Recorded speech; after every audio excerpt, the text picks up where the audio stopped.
The first rule of a ghost is to leave no threads. Evelyn Ardan's thread was a frayed, gray scarf, and as it fluttered to the locker room floor, the silence it revealed was more terrifying than any scream. Evelyn had come to crave the low, polyphonic hum that permeated the Aegis Interstellar Academy's central library. It was a sound that meant safety, a vibration of peace where countless different species turned their thoughts inward, seeking knowledge over conflict. She sat at a polished data terminal, a complex text on stellar cartography glowing on the screen, and tried to focus on the intricate dance of planetary orbits around a binary star. The gravitic lensing around Tie 3b is a fascinating paradox. Wouldn't you agree? Kitten's voice was a soft, melodic stridulation, a series of clicks and whistles that his universal translator rendered into smooth, formal galactic standard. He gestured with one of his slender, four-jointed hands, tracing a glowing, complex line on his own screen. The standard models failed to account for the distortion's extreme elasticity. It suggests a localized, naturally occurring pocket of compressed space-time, a phenomenon which current theory deems unattainable. Evelyn offered a low, non-committal hum in response. She stared at the textbook, but her peripheral vision, honed to a razor's edge, constantly tracked the room. She mapped the exits. Two main archways bustling with students and one seldom-used service hatched behind the xenobiology section. Potential threats include a trio of broad-shouldered Dre's cadets loitering near the history archives, and a shifty-looking Cathian who kept glancing over his shoulder as he scanned data scrolls. She kept her posture deliberately relaxed, projecting the perfect illusion of a student lost in her studies. Beneath the table, unseen, her legs were braced, muscles coiled, ready to shove the heavy Durasteel furniture over as a barricade. This conditioning was the ghost of a life she was desperately trying to bury. You seem distracted, Evelyn. Kitten regarded her, his large, luminous amber eyes wide with genuine concern, his slender, dark blue frame leaning closer. Am I being too technical? I can simplify. Imagine space-time as a fabric. No, it's fine, she said, her voice a quiet murmur. She forced a small, tight smile. His open, guileless expression never failed to disarm her. To him, she was just a classmate, a friend, only that. I get it. The fabric is stretchy. His expression brightened, emitting a pleased chirr. Exactly. You humans possess an intuitive, almost physical grasp of these principles, a concept many species find hopelessly abstract. Evelyn's neck muscles tightened involuntarily, and she reached up to adjust the worn gray scarf that was always there. The simple piece of cloth, frayed at the edges, was a wall between Evelyn Ardan, aspiring cartographer, and the woman she used to be. It hid the silver not tattooed on her skin, the brand of the Order of Silence. Her eyes flickered past Kitten to a public news feed playing on a nearby wall. The Vulk Mandate's golden kraken sigil flashed ominously on the screen. The headline scroll beneath it, VOG expands influence in Perez Reach, citing stabilization efforts. A cold knot formed in her gut. She recognized the spore of another predator. She looked away, her focus snapping back to Kitten. He was eagerly sketching a diagram of the gravitic anomalies with a light pen, his enthusiasm for his work palpable. She would protect this new world.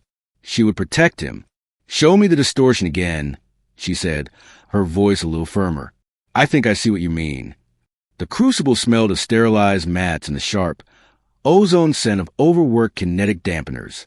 The arena was a vast, circular space where the floor and walls could project holographic environments, from dense jungles to the zero-gravity chaos of debris field. Today, the floor showed a simple, unadorned gray mat. Instructor Taggart stood in the center, a 2-meter tower of skin-like mottled ossified stone. His voice was a low rumble that vibrated in the chest, feeling like the precursor shiver of a distant landslide. Combat is a statement, he intoned, pacing before the line of cadets, his heavy footfalls echoing in the cavernous space. Your goal is to make your statement so definitive it silences the other party. He pointed a thick, 3-finger hand at a lanky, feathered Avarian. Your footwork is an insult to things that walk. He then growled at a hulking Thelian. You telegraph your strike, so clearly you might as well send a priority memo. Evelyn stood in the middle of the formation, breathing evenly. keeping her presence small, unremarkable. She went through the drills, her movements clean, but deliberately imperfect. She left openings a novice would exploit, recovered a fraction of a second too slow. She calculated her performance to be average, meticulously mediocre enough to remain overlooked. Ardan. Taggart's voice was a sharp crack of command. She met his gaze. His small, black eyes, like chips of obsidian, missed nothing. Your form is adequate, he rumbled. Your execution is hesitant. You fight like you're afraid to break something. In a real conflict, that something will be you. Before she could form a reply, another voice, loud and grating, cut through the air. She's a human, instructor. They're all fragile. All they're good for is sulking in the shadows. Gren, a Dre's cadet with a dense build reminiscent of a cargo lifter, and a skull reinforced with rigid plates of Bostel, swaggered forward. He fixed his deep-set eyes on Evelyn, his lip curled in a permanent sneer. His two Dre's cronies snickered behind him. They were a persistent annoyance, shouldering her in the corridors and mocking her comparatively slight size. You want to test that theory, Gren? Taggart asked, his tone dangerously flat. Gren offered a wide, predatory grin. I'd be happy to demonstrate in a real spar. Show the little human what actual strength looks like. Taggart looked at Evelyn. This was a test, pure and simple. Ardan, your choice. I accept, she said, her voice even, devoid of fear. They took their positions on the mat. Gren cracked his thick knuckles, a series of pops like small-caliber gunshots. He was bigger, stronger, with a longer reach, but also arrogant and fundamentally sloppy. Evelyn's mind, a weapon in its own right, calculated a dozen ways to disable him in under 3 seconds. A precise strike to the nerve cluster below his primary jaw, a brutal hyperextension of his knee joint, a swift takedown using his own charge and momentum against him. Instead, she adopted a defensive, high-guard posture. The match began. Gren charged, a clumsy telegraph haymaker leading the way. Evelyn sidestepped with minimal effort, letting the blow whistle past her ear. She allowed herself to be cornered, taking a glancing blow on her shoulder that she could have easily avoided. She absorbed the impact. Her body conditioned to far worse, and feigned a slight stagger from a hit. Taggart watched, arms crossed, his expression an unreadable stony mask. She let the spar drag on. She dodged, she blocked, and made a few weak, ineffectual counterattacks that Gren easily brushed aside. She was painting a picture of scrappy but ultimately outmatched cadet. At last, Gren overcommitted on a lunge, leaving the center of gravity wide open. This was the perfect opportunity. Her training screamed at her to take it, to end the fight with the clean, brutal efficiency drilled into her since childhood. Instead, she stumbled. She let him catch her in a clumsy grapple, and with theatrical grunt of effort, he threw her to the mat. She hit with a jarring, perfectly controlled impact, dispersing the force. She slapped the mat twice, tapping out. Gren stood over her, breathing heavily, and let out a triumphant roar. His friends cheered. Evelyn pushed herself to her feet, ignoring the genuine sting in her shoulder. She gave Gren a short, respectful nod and walked off the mat. She kept her gaze from Taggart, but the weight of his disappointed scowl pressed down on her like a physical force. She knew his assessment. A clean loss was better than a revealing victory. The locker room was mostly empty, humming with the latent energy of recently vacated spaces. The air was thick with the smell of post-exercise cool-down spray and alien sweat. It was there that Gren and his friends cornered her, their bulk filling the doorway, blocking the only exit. All talk human, Gren sneered, crowding her against a cold bank of lockers. All that hiding and dodging. What's the scar for anyway? Trying to hide your weak little chin. Evelyn held her silence. Her eyes, however, were active, scanning their positions, calculating angles and vulnerabilities. 2 in the front, 1 lagging slightly behind to her left. A metal bench 3 feet away, a potential weapon or obstacle. Hard, unyielding tile floor. I heard human females are brittle, another Dre said with a wet, unpleasant chuckle. Maybe it's a fashion statement, a sign of weakness. He reached for the scarf. Evelyn's hand shot out, catching his wrist. Her grip was like iron, her fingers pressing into precise points. The Draze's bones groaned under pressure. Surprise, then pain, flashed across his face. "Touch nothing," she said, her voice low and cold, dropping several degrees. Gren's amusement soured into immediate anger. "Getting feisty, are we?" He stepped forward, his shadow falling over her. "It's a piece of cloth." In a flash of movement too quick for her to block without revealing her speed, he grabbed the scarf and ripped it from her neck. The worn gray fabric fluttered to the floor like a fallen standard. Under the harsh, sterile locker room lights, the tattoo was stark against the pale skin of her neck. An intricate, seamless silver knot, a symbol whose meaning was known only to a select, dangerous few. Gren and one of his friends laughed, the sound loud and ugly, bouncing off the metal lockers. "What is that? Some kind of tribal marking? Did your mommy draw it on you?" But the third Draze, a younger cadet named Euro, fell silent, freezing in place. His face went slack, his eyes wide with pure, undiluted terror. He stared at the tattoo, his thick lips trembling. His family ran a small freight business on the side, a business that paid a hefty percentage to the Vulk Mandate to look the other way. He had seen this symbol before in hushed, terrified conversations and on encrypted data slates showing the aftermath of jobs gone wrong. He whispered the name, a sound almost lost beneath the dying chuckles of his friends. Order of silence. The room fell into a dead silence. The other Draze looked from Euro's terrified face to the silver knot on Evelyn's neck. They didn't understand the symbol, but they understood the primal fear it invoked in their friend. Gren's sneer dissolved, replaced by a sickly greenish-gray pallor. He looked at Evelyn, truly seeing her for first time, and saw the patient predator she had been allowing to play with. The memory of their spar replayed in his mind. Her control fall, her specific but weak blocks, the unnerving calm in her eyes throughout. The spar hadn't been a fight. It had been an assessment. He took a stumbling step back, then another. His friends followed, melting away from her as if she carried a virulent contagion. The locker room hummed with the faint sound of the ventilation system. Evelyn stood motionless, the cool air on her bare neck a brand. From the doorway, a low rumble broke the silence. "Cadets." Instructor Taggart stood there, his massive frame filling the entrance. He had been watching. His gaze moved from the terrified Draze to the scarf on the floor, then fixed on the silver knot on her neck. His expression turned grim. He, too, recognized the symbol. His worst suspicions were confirmed. Euro fired a burst of encrypted text from his comm link before he had even cleared the Academy's athletic sector. The message bounced through 3 anonymous relays before landing in the queue of a low-level Vulk information broker in the sprawling, grimy underbelly of Zenith Station.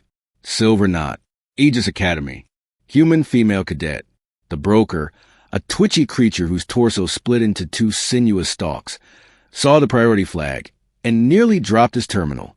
The protocol was clear. Information like this was top priority. Bypass all channels critical. He authenticated the source, cross-referenced the symbol with a heavily encrypted file marked with skull, and forwarded it up the chain. The data packet traveled at light speed to the Mandate's hidden networks, climbing the hierarchy. Within minutes, it reached a heavily fortified listening post in a hollowed-out asteroid several systems away. An analyst, a grizzled Vulk with scarred muzzle, saw the flag, and a chill washed through him. He patched it directly to the new Mandate head's personal comm, on the bridge of his flagship, the Inheritance. Dasker was overseeing the shakedown of a captured corporate freighter. He was young for his position, his gray fur still thick, his posture radiating an arrogant impatience to eclipse his predecessor. The message chimed on his private channel. He opened it, read the brief lines of text, and his yellow eyes narrowed to slits. The Argent of Proxima, the assassin who had killed his father, the killer who had vanished after the job, presumed dead in the chaotic aftermath she had engineered, the one loose end from his rise to power, a whisper of incompetence that undermined his authority. She was alive, a student hiding in plain sight. He looked at the navigational display, at the freighter his men were currently looting. This was a distraction. This was what mattered. This was about honor. This was about securing his legacy by avenging his father, eclipsing the old man's shadow at last. A thin, predatory smile stretched his lips. He keyed in a reply, a simple, brutal order sent to every mandate asset embedded on Zenith Station. Activate. Hunt her. The next day, the Academy's atmosphere shifted palpably. Cadets who used to nod at her in the corridors now averted their gaze. A constant, low murmur of whispers followed her like a wake. Gran and his crew had vanished. Their dorm records showed they had applied for an abrupt, indefinite leave of absence for an unspecified family emergency. Kitten and Sari found her by her locker. Sari, with vibrant streaks of neon pink data dye in her black hair and the faint scent of hot citrus clinging to her clothes, got straight to the point. "All right, Arden, spill it," she said, her arms crossed. "The station's chatternets are incandescent. Gran and his goon squad transferred out in the middle of the night, and everyone is treating you like you've got a case of the Denavion plague. What did you do?" Kitten placed a calming hand on Sari's arm. "Sari, please. Evelyn, are you all right? We heard about the incident after class." Evelyn closed her locker, the metallic clang echoing the sudden emptiness that seemed to surround her. It was a misunderstanding. A misunderstanding that gets 3 Dre's bullies to pack up and run. Sari's dialogue was sharp, analytical. "That's one hell of a misunderstanding. They said something about your scarf, about your tattoo." "It's a family marking," Evelyn lied, the words tasting like ash in her mouth. "An old tradition. They mistook it for something else." Sympathy instantly softened Kitten's amber eyes. He accepted her explanation without question, though a deep worry remained etched on his face. "I am sorry you endured such ignorance. If you need anything, you know where to find us." Sari watched her, her gaze sharp, dissecting the lie. "Right. Family marking." She let the words linger in the air, heavy with skepticism, before shaking her head. "Whatever. Just watch your back. Weird as a magnet for trouble at this place." As they walked away, a sharp stab of guilt pierced Evelyn's calm. They were her friends, and she was lying to them. The weight of heavy footsteps stopped behind her. Cadet Arden. She turned. Instructor Taggart loomed over her, his presence shrinking the corridor around them. He kept his gaze locked on her face, but the recognition in his eyes was plain. "Sir," she said, her voice a neutral monotone. "Your performance in the Crucible has been inconsistent," he rumbled, the words carrying a meaning far beyond the drills. "Some days you are barely adequate. Others you show a control that is unexpected." He paused, his gaze intense enough to feel physical. "Whatever ghost you're running from, Cadet, they found you. This academy is a hunting ground now. Be careful. You remain the student." The message was both a warning and a statement of fact. He turned and walked away, his heavy footfalls a measured, ominous rhythm on the deck plating. Evelyn chose a long, circuitous maintenance corridor for her route back to the dorms. The route was longer, but the seclusion made the risk worthwhile. It was a labyrinth of humming power conduits, hissing coolant pipes, and grated catwalks that vanished into shadows. It should have been safer, less conspicuous. But every instinct, every finely tuned sense she possessed, screamed at her. A subtle pressure change in the air signaled the unscheduled cycle of a nearby service door. The faint, acrid scent of burnt cinnamon was alien to the station's sterile, filtered environment. She maintained her stride, her footsteps echoing in the narrow space in a steady, unchanging rhythm. Her senses sharpened to a fine, lethal edge. She marked the positions in her mind. One above, hidden in the ceiling conduits. One behind a large power junction box 20 meters ahead. Amateurs. Their breathing was strained, echoing slightly in the metal ductwork. She passed a loose panel on the wall, her fingers brushing against it as she walked. A discarded length of reinforced piping lay on the floor just beyond it, left behind by a negligent repair crew. Perfect at AS, she drew level with the junction box. The corridor erupted in motion. A figure dropped from the ceiling, a gray-furred Vulk with a Vero blade clenched in his fist, aiming to sink it into her neck. Simultaneously, the one from behind the box sprang out, brandishing a compact directed energy pistol. Evelyn didn't wait for them to complete their actions. As the first one moved, she dropped into a low crouch. The Vulk in the ceiling sailed overhead, his knife slicing through empty air. As he landed off balance, Evelyn's foot hooked out, sweeping his legs from under him with brutal efficiency. He hit the deck with a sharp, sickening crack of bone. As he fell, she scooped up the discarded pipe and spun, meeting the second attacker's charge. He fired the pistol. The bolt of searing energy hissed past her ear, splashing against a far wall and leaving a smoldering scar. She brought the pipe up in a solid two-handed block, deflecting his pistol arm. The impact vibrated up to her shoulders. He grunted, trying to overpower her, to bring the weapon to bear. Yielding to his momentum, she turned with his shove and slammed the pipes and directly into the side of his knee. The joint buckled inward with a wet, horrific crunch. He roared in pain and shock, his leg giving way beneath him. As he fell, she reversed her grip on the pipe and brought it down in a swift, precise arc against his weapon wrist. The energy pistol clattered to the floor. Both Vulk were on the ground, groaning, one clutching a shattered leg, the other a broken arm. They were Mandate enforcers, judging by their rough-spun clothes and cheap cybernetics. Sleeper assets embedded on the station, posing as maintenance crew. Evelyn stood over them, the pipe held loosely in her hand, her breathing steady. A cold, familiar focus took over, a weary certainty settling in her bones. The hunt had begun again. She knelt beside the one with the broken leg, her movements efficient, and patted him down. He had a small data chip tucked into a seam of his belt. She pulled it out. The chip was encrypted, but the casing bore the unmistakable golden sigil of a kraken. Confirmation. Her quiet life was over. Her past had done more than find her. It had come to drag her back into blood and the shadows. The door to Kitten and Sari's dorm slid open. Sari was soldering a bypass module on a circuit board, a pair of magnification goggles perched on her forehead. Kitten was calibrating a micro-drone, his long, delicate fingers moving with practiced accuracy. They both looked up as Evelyn entered. Sari pushed her goggles up. "Whoa, you look like hell, Ardan. Rough day in astrophysics." Evelyn moved to the room center, her movement stiff.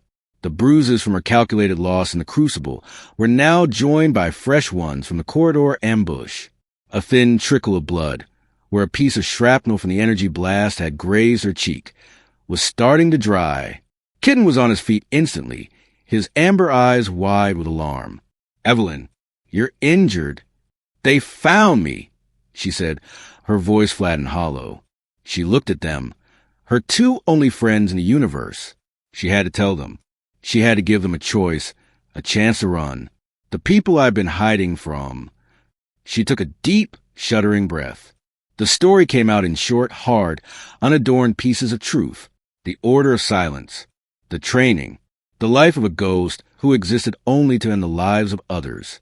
Her last mission, the assassination of the previous Vulk Mandate head, and the one, fatal deviation that had shattered her resolve. Sparing his young son, Dasker, who now hunted her. "I faked my death," she concluded, her voice barely a whisper. "I used every resource I had left to disappear. I came to Aegis to be someone else. To be normal." The only sound in the room was a persistent hum of Sari's tech bench. Kitten stared at her, his gentle face slack with shock. Sari was motionless, her expression guarded, her usual sarcastic armor completely gone. She looked from Evelyn's bruised face to the side of her neck, where the tattoo was now faintly visible, her scarf lost in the fight. Sari was the first to speak, her voice dangerously quiet. "An assassin? You're a goddamn guild assassin, and you just roomed next to us? Did you think that was a good idea?" "Sorry," Kitten said, but she ignored him. "All this time," Sari went on, her anger rising like a tide. "All that quiet, mysterious crap.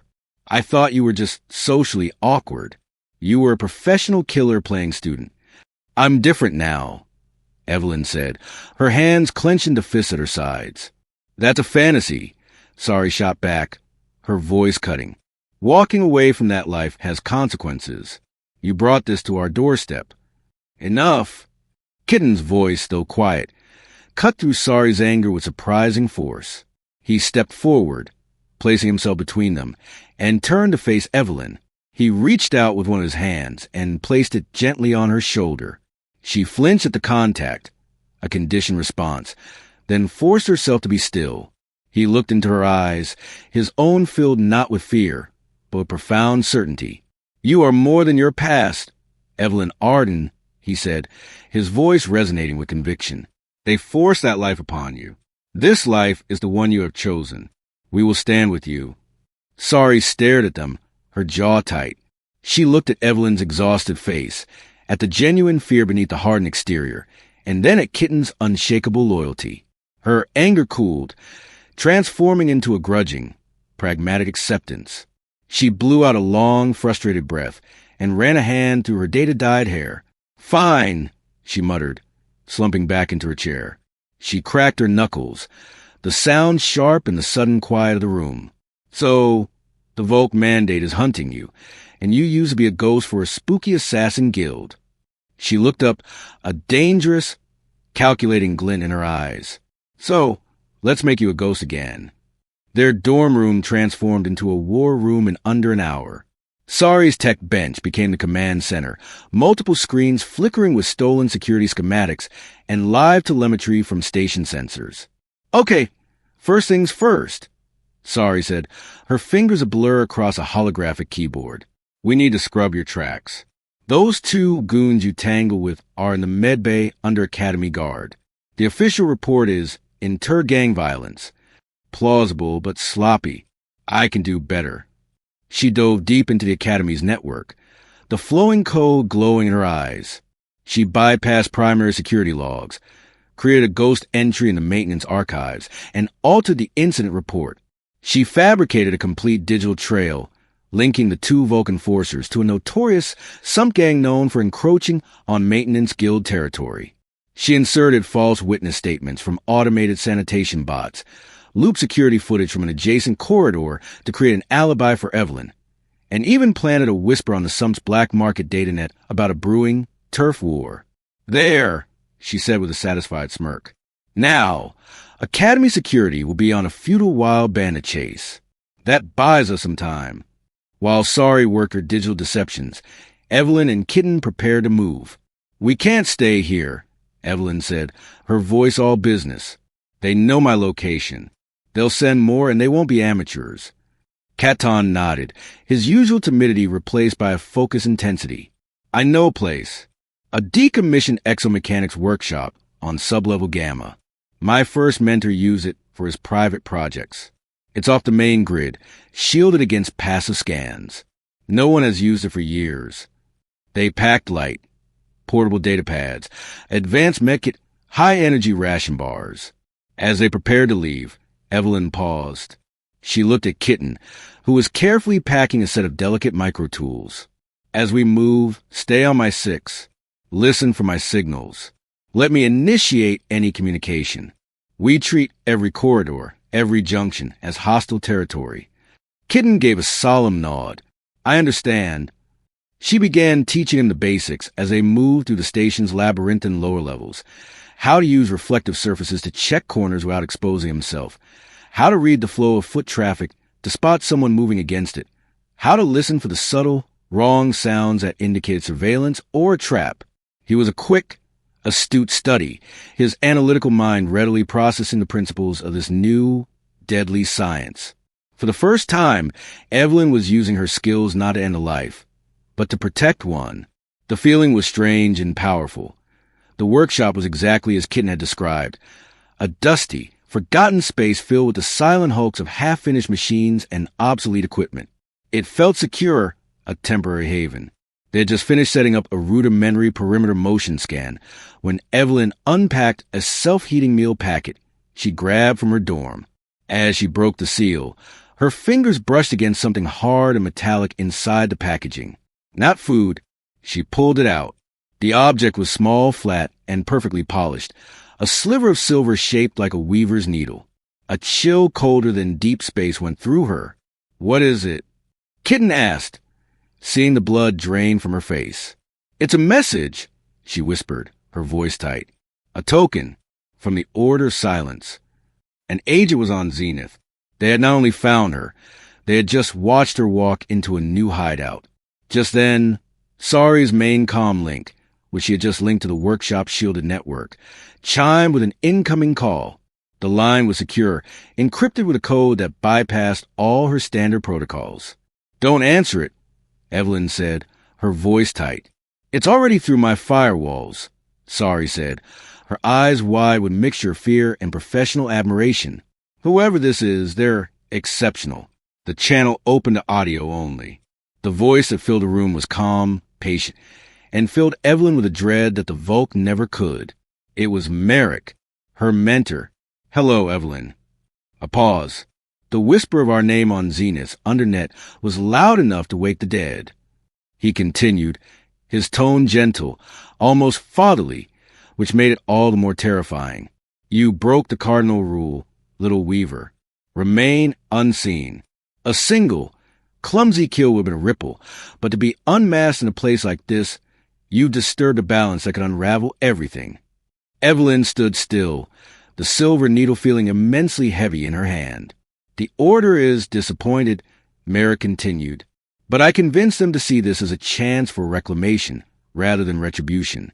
You have one full station rotation. Meet me at the Old Meridian Transit Station. Come alone. We will bring you back into the fold."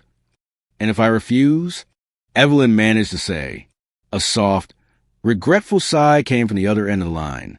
"Then the Order must unravel the thread itself. We must secure loose ends, especially ones who have made such attachments." He paused, letting the silence hang, heavy and threatening. "Your friends seem quite clever. It would be a shame to cut their lives short because of your choices."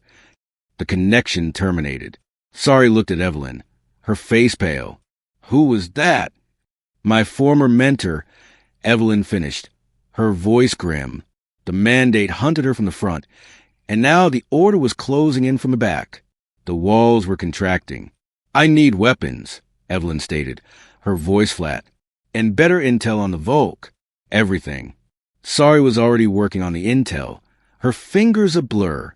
But weapons were a different problem. Academy regulations were strict, and the station's armory was impenetrable. To get what she needed, Evelyn had to go deeper, into the places the Academy pretended didn't exist. She had to go to the sump. She left Kitten and Sari in the workshop with strict instructions to secure the door and trust no one. Disguised in a stolen, grease-stained maintenance jumpsuit with a hood pulled low over her face, she descended into the grimy, pulsating underbelly of Zenith Station. The upper level's pristine corridors and bright lights gave way to a tangled labyrinth of leaking pipes, sparking electrical conduits, and a constant, oppressive thrum of the station's ancient machinery. The air was thick with the smell of unfiltered recycler output, hot metal, and 100 different alien spices from illicit food stalls. Her destination was a small, dimly lit alcove tucked away behind a noisy recycling plant. This was the territory of Kesk, an information broker whose species, the Vine, possessed long, multi-jointed fingers and profoundly paranoid disposition. He was skittish, his bulbous eyes darting constantly into the shadows. He was polishing a data chip when she stepped out of the darkness in front of him. He jumped, his long limbs flailing. "The Argent of Proxima," he hissed, his voice a series of clicks and wheezes. "You are exceptionally bad for business. Exceptionally. I need to know everything you have on Vulk movements on this station," Evelyn said, ignoring his panic. "Leadership, numbers, base of operations." Kesk wrung his hands. "Information is expensive. Information about a client who is actively hunting a member of the Order of Silence is prohibitively expensive." He glanced at her neck, at the spot where the tattoo would be. "They say Dasker himself is putting a bounty on that mark that could buy a small moon. I'm offering a trade," Evelyn said. She leaned closer, dropping her voice to a conspiratorial whisper. "You know the Iron Hand Combine? They have a listening post hidden in the asteroid field in the Tartarus sector. They use it to skim data from all the corporate shipping lanes. The Mandate has been looking for it for years." Kesk's eyes widened. "That was high-level, legacy-making intel. How do you know this?" "The Order knows many things," she replied, letting the implication hang in the air. The Vulk calculated his odds. On one hand, the Mandate's wrath if they found out he dealt with her. On the other, The immense prestige and payment from turning over the iron handpost. All right, he clicked in agitation. His fingers danced across his OmniSlate, and he sent her an encrypted file. It's all there. Dasker is on the station. He's running his operation out of the old Cargo Bay 9 on the docking ring.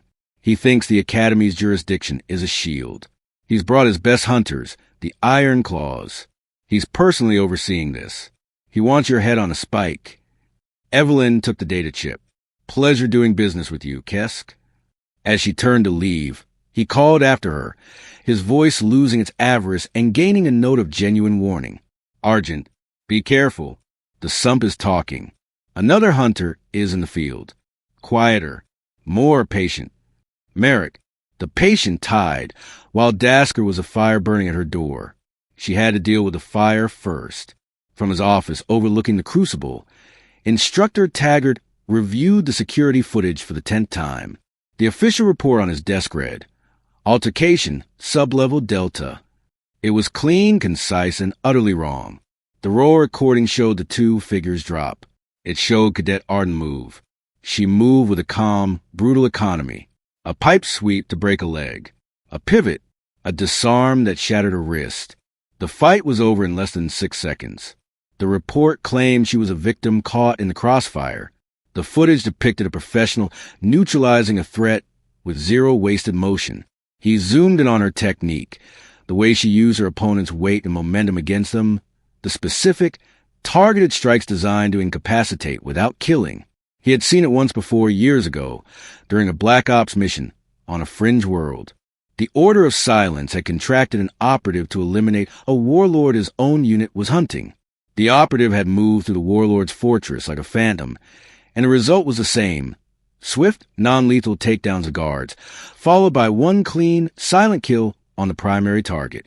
Taggart terminated the video feed and leaned back in his chair, the old Durasteel groaning under his weight. He activated a heavily encrypted, deniable line to an old contact in galactic military intelligence. It's Taggart. I need a file. Order the silence. His contact, a gruff human named Finch, was silent for a long moment. That's a deep cut, Taggart.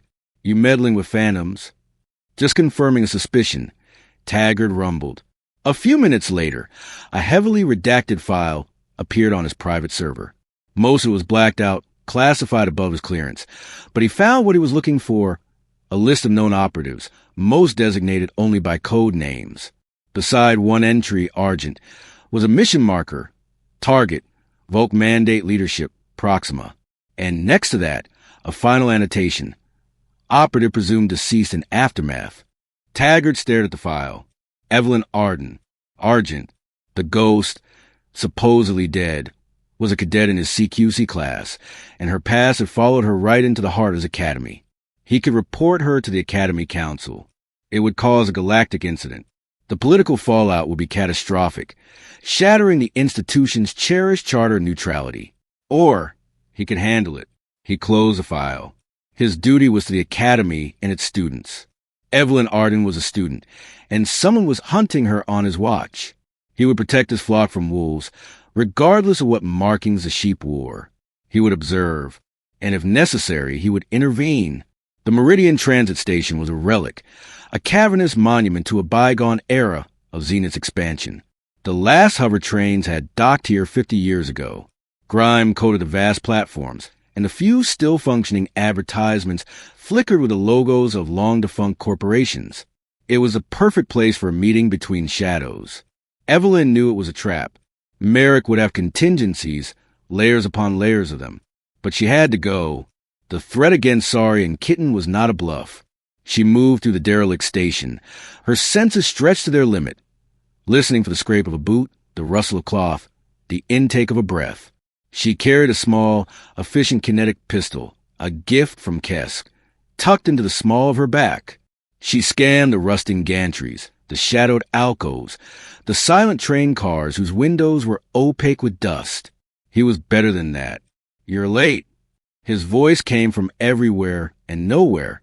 He simply stepped from behind a support pillar a few feet away, as if unweaving himself from the shadows. He had been standing there the entire time, his presence so perfectly controlled she had overlooked him. He looked older than she remembered, his face lined with a weariness she now understood. He wore the simple, nondescript gray fatigues of an order operative. "Merrick," she said, her hand hovering near the small of her back. "No need for that," he replied, his voice soft, chiding. "This is a conversation. A chance to avoid unnecessary confrontation. You were my best student, Evelyn, my daughter, in all the ways that mattered. Why would you throw it all away?" "You call that a life?" she shot back, her voice tight with suppressed anger. "Living in the shadows, being a tool for old men who trade in death? I wanted something more." "We gave you purpose," he argued, his tone patient, as if explaining a simple truth to a child.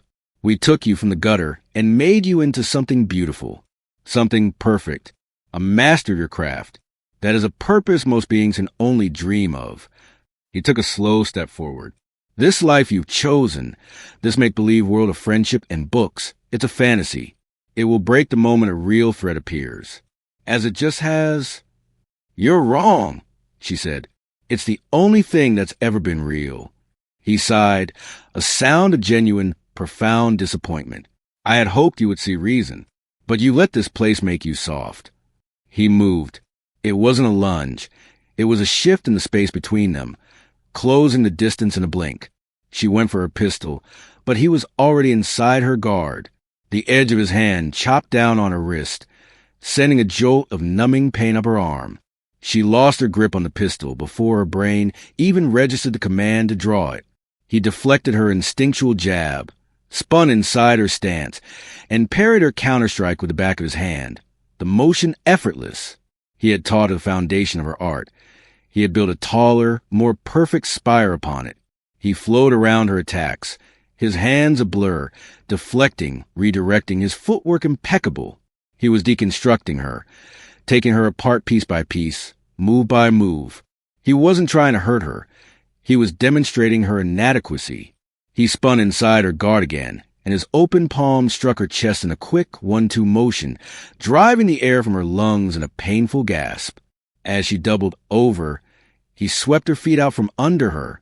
She hit the grimy platform hard, the back of her head cracking against the ferrocrete, her vision flaring with white stars.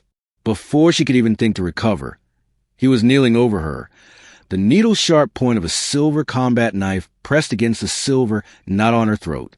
His face was inches from hers, his expression one of sorrow.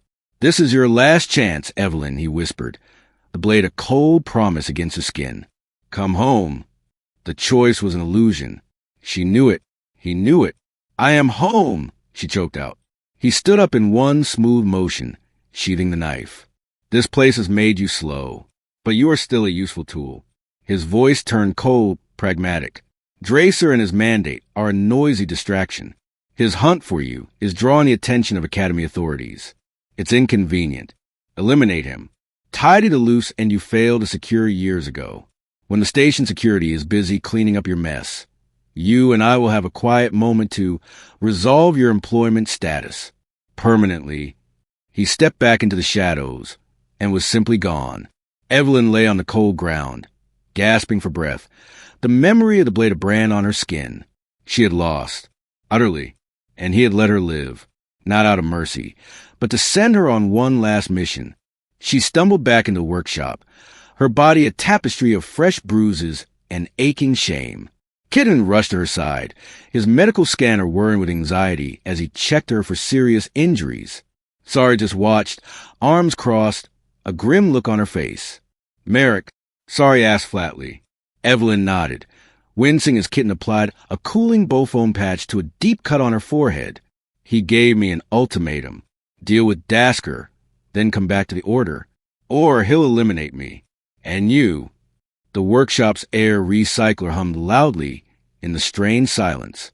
The path she was on, the desperate, naive attempt to hide and run, had led to this untenable position. The fantasy was over.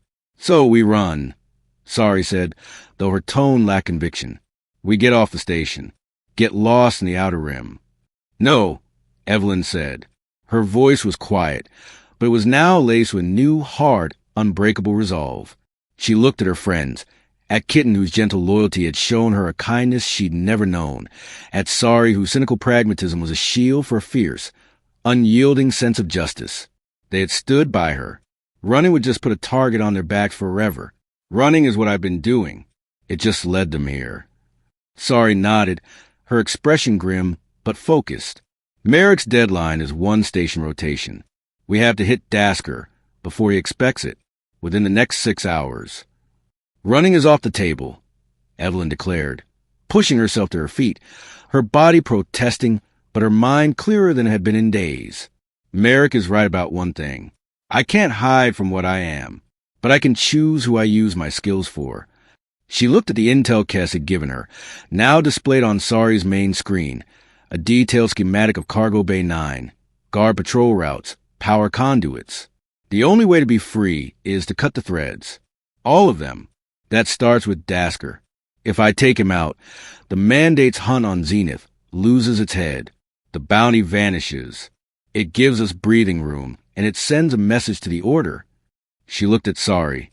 I need you to map the Mandate's entire comms network on this station. I want to hear every word they say. She turned to Kitten.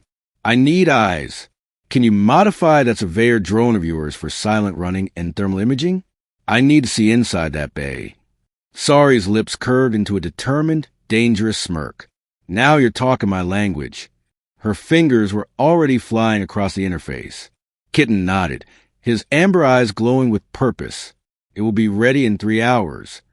Evelyn walked over to a small workbench and picked up the kinetic pistol Merrick had disarmed her of. She had retrieved it from the station floor. With practiced, efficient movements, she field-stripped it, cleaning and inspecting each component. Her movements were no longer those of a cadet pretending to be average. They were sharp, economical, and deadly. The hunted was done running. It was time to become the hunter. The team worked in focused, intense silence. The workshop, once a place of terrified hiding, was now a staging ground for an assault. I'm in, Sari announced, leaning back from her console with a triumphant grin. Piggybacked on their comms encryption, using a signal leak from a faulty food synthesizer in their galley. Amateurs. I'm feeding them a looped recording of routine chatter on a secondary channel. We have a live feed of their primary command line. On a shared screen, a schematic of Cargo Bay 9 pulsed with live data. The heat signatures of Vulk guards trace predictable, lazy routes between the stacked cargo containers. A large, intense gold signature sat stationary in the Central Command office, Dasker. Meanwhile, Kitten piloted his modified drone through the station's vast ventilation system, his long, multi-jointed fingers dancing over the control interface with a delicate precision. He had shielded the drone's optical sensors with polarizing film stripped from a spare viewport, and its microthrusters were baffled with sound-dampening foam. I have a visual, Kitten whispered. The drone's camera feed appeared on another screen, showing a grainy thermal image of the cargo bay's interior. Stacks of crates formed a makeshift fortress. Guards patrolled the perimeter, their heat signatures bright blobs against the cool blue of the deck. He panned the camera, zooming in on the command office, revealing Dasker's distinct form pacing back and forth. Evelyn watched the feeds, her mind working with cold, predatory clarity.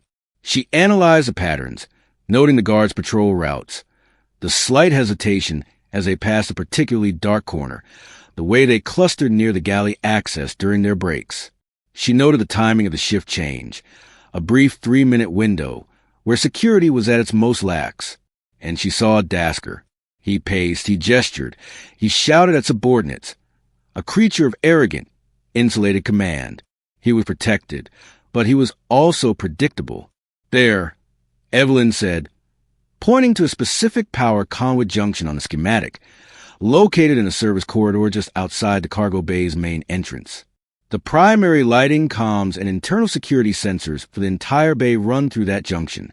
If it goes down, they're blind and deaf for a few minutes before the backups engage. Sari nodded. A focused, localized EM pulse would do the trick. Scramble the systems just long enough. Kitten, Evelyn said, turning to him. That junction is in a high-traffic service corridor. Getting close without being seen is a challenge. Someone disguised as a maintenance tech could get close. Kitten's stridulation became a nervous, high-pitched buzz. Me? Evelyn, I am an engineer, not a field operative. You know the station systems better than anyone, Evelyn said, her voice firm yet reassuring. Sorry, we'll create a perfect maintenance work order for that sector under a fake ID. All you have to do is walk up, place the jammer on the panel, and walk away. It's a simple task, the most important one. Kitten looked from Evelyn's resolute face to Sari's expectant one. Fear widened his large eyes, but then a flicker of determination hardened his gaze. He gave a single, sharp nod. I will do it. Dressed in a borrowed, grease-stained maintenance uniform 2 sizes too big, Kitten's heart hammered a frantic rhythm against his ribs. The signal jammer, a small, magnetic disc he had built himself, was a lead weight in his pocket. He pushed a wobbly diagnostic cart ahead of him, the squeak of its wheels the only sound in the corridor besides the thrum of machinery. The disguise was perfect, yet he felt utterly exposed. You're doing great, Q, Sari's voice whispered in his ear through a microscopic comm bead. Just act bored. You're on your 3rd double shift, and you hate your job. Kitten navigated the service corridor, his eyes fixed on the schematic on his Omni slate. The junction box was just around the next corner. As he approached, deep, guttural voices echoed from the corridor ahead. A 2-man Vulk patrol. Problem, Q. Sari's voice was sharp with sudden concern. Patrol, he whispered, his voice trembling. Evelyn's calm, steady voice came over the calm Kitten. Look at your schematic.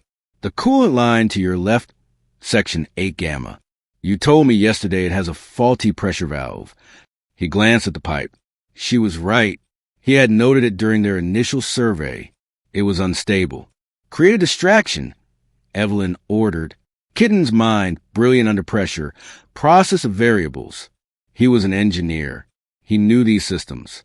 With trembling but precise fingers, he accessed the station's maintenance controls on his Omni slate, found a manual override for valve 8 gamma, and typed in command. A loud, violent hiss erupted from the pipe beside him as it vented a thick, white cloud of vaporous coolant. The cloud billowed out into the corridor, obscuring everything in a freezing fog. The Vulk patrol shouted in alarm, drawing their weapons and cautiously advancing toward the hissing cloud. What was that? Report, one of them yelled into his comm. This was his chance.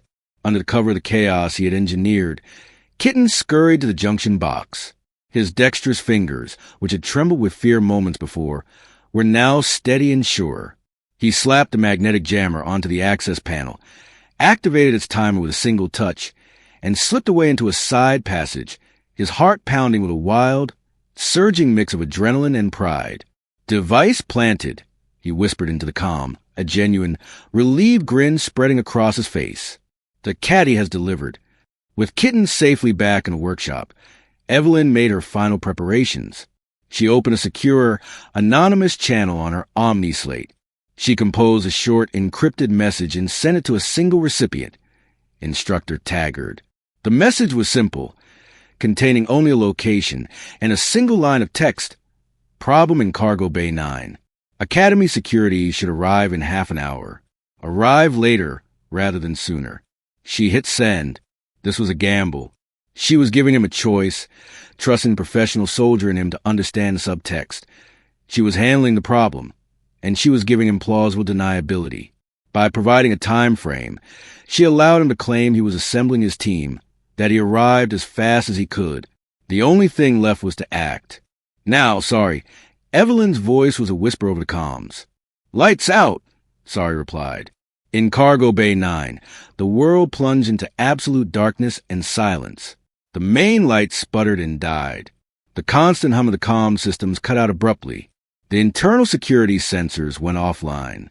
Shouts of confusion erupted from the Vulk enforcers, fumbling for backup mag lights. Dasker's voice bellowed from his office, demanding to know what was happening. In that first, critical moment of chaos, Evelyn slipped through a secondary service hatch, a phantom in the sudden artificial night. She moved silently, a deeper shadow among the stacks of crates, the kinetic pistol a solid, comforting weight in her hand. She wore a thermal optics kit kitten had hastily integrated into a simple pair of contact lenses. She saw everything. The Vulk were bright, panic shapes of orange and yellow moving against a cold, dark blue background. A two-man team moved to check the main entrance, their flashlight beams cutting useless sways through the gloom. Evelyn dropped from an overhead gantry, landing silently behind them, a precise chop to the back of one's neck. He crumpled without a sound. The other turned, sensing movement, and she was already there, her arm wrapping around his throat in a tight sleeper hold. He struggled for a few seconds, then went limp. She used the environment as her weapon. A strategically placed kick sent a precariously stacked pile of crates tumbling down onto another pair of guards, burying them in a cacophony of noise. A leaking hydraulic line became a slick patch on the floor, sending a third Vulk sprawling into a bulkhead where she was waiting to deliver a disabling nerve strike. The Iron Claws, supposedly disciplined killers, devolved into a terrified, disorganized mob, firing their energy weapons at shadows. Their shouts grew more frantic, their bolts more erratic, splashing against crates and walls where she had been moments before. She took them down one by one, a silent, efficient harvest, joint locks, nerve strikes, chokeholds. The numbers dwindled rapidly. Soon, only the dedicated guard stationed directly outside Dasker's fortified office remained. They had formed a tight, back-to-back protective circle, their rifles pointed out into the oppressive darkness. She didn't give them a target.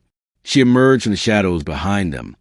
Within their circle, having moved through a gap in their perimeter they hadn't thought to cover. It was over for them in 2 seconds of brutal, close-quarters efficiency. Then, she turned to the door. Evelyn kicked the reinforced door to the command center off its weakened hinges.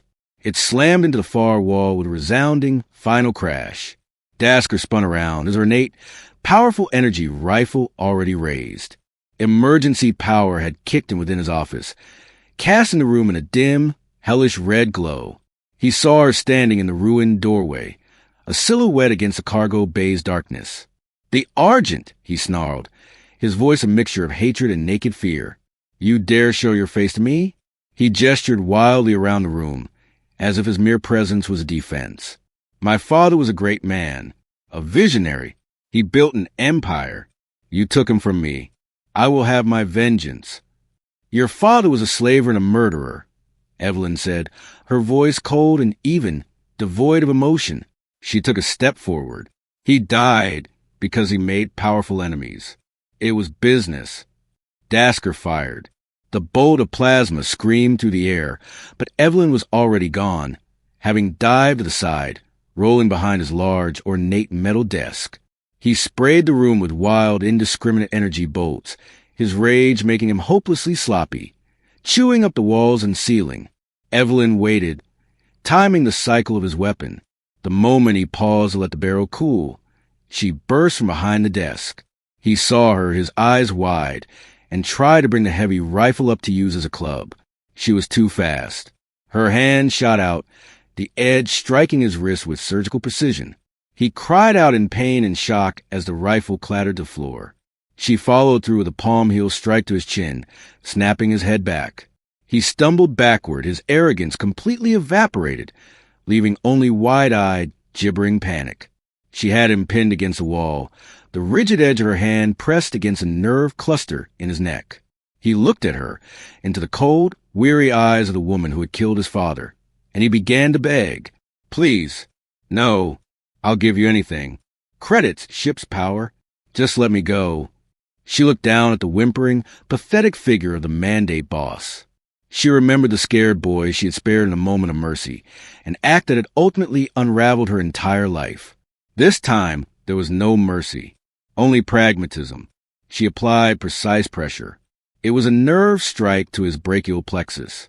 He gasped, his eyes rolling back, and his entire body went limp, sliding down the wall into a paralyzed, helpless heap, conscious, but utterly unable to move. "I am a student now," she said, her voice quiet, almost a whisper. "And you're trespassing." She turned to leave the office, the adrenaline from the fight already beginning to fade, replaced by a deep, soul-weary exhaustion. And then she stopped. A figure blocked the doorway. Merrick. He stood there, perfectly still, a calm observer amidst the carnage.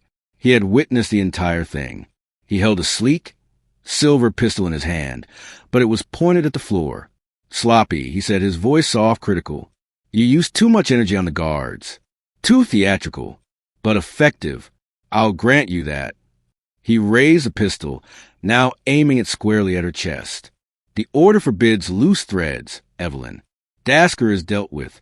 Now it is time for you to come home, or be retired." Evelyn kept her own weapon lowered. She was exhausted, but she had one move left, one he wouldn't expect. "If you kill me now, Merrick," she said, her voice steady, cutting through the tension, "you're not a master weaver. You're just another syndicate enforcer, cleaning up a mess. Is that the purpose the order gave you? Is that the perfection you sought?" She took a step forward, not an attack, but an assertion, the assertion of her new identity. "I am not going with you. I am a student of Aegis Academy. This is my home." At that moment, the main bay doors hissed open on manual override, flooding the cargo bay with bright, blinding white light. Instructor Taggart stood there, flanked by a full squad of heavily armed Academy security officers in full combat gear. They moved with discipline, professional purpose, swiftly and efficiently securing the area. Their rifles trained not on Evelyn, but on Merrick. Taggart had used a half hour she had given him not to dawdle, but to lock down the entire sector and bring overwhelming, legitimate force. Taggart's gaze swept the scene, the disabled guards, the paralyzed Dasker, Evelyn standing unharmed, before fixing on Merrick. The Alcinian instructor took a slow, deliberate step forward, his hand resting on the butt of his oversized sidearm. "You aren't on the student roster," Taggart growled, his voice a low rumble of absolute authority. "You have 5 seconds to vacate Academy property." Merrick looked from Taggart's armored squad to Evelyn's defiant face. He saw the truth in that moment. She was no longer his student, a thread to be pulled back into the weave. She had built something new here. A new life, a new family, a new protector. A firefight here would be messy, loud, and utterly against the Order's core code of silence and anonymity. It would be a profound failure. He lowered his pistol. His eyes met Evelyn's one last time, and he gave a slight, almost imperceptible nod, an acknowledgement, a farewell. Then he simply melted back into the shadows of a side corridor and was gone. The Academy infirmary was quiet, sterile, and safe. Evelyn sat on the edge of a bio bed, while a medical droid applied a final scent-skin bandage to her ribs. Sari was in a chair next to her, getting a small burn on her arm treated from a sparking console. Kitten was pacing anxiously, his own diagnostic scanner repeatedly confirming that neither of them had sustained any serious, permanent injuries. The door slid open and Instructor Taggart entered. He dismissed the medical droid with a curt wave of his hand. He looked at the three of them, his expression as stony and unreadable as ever.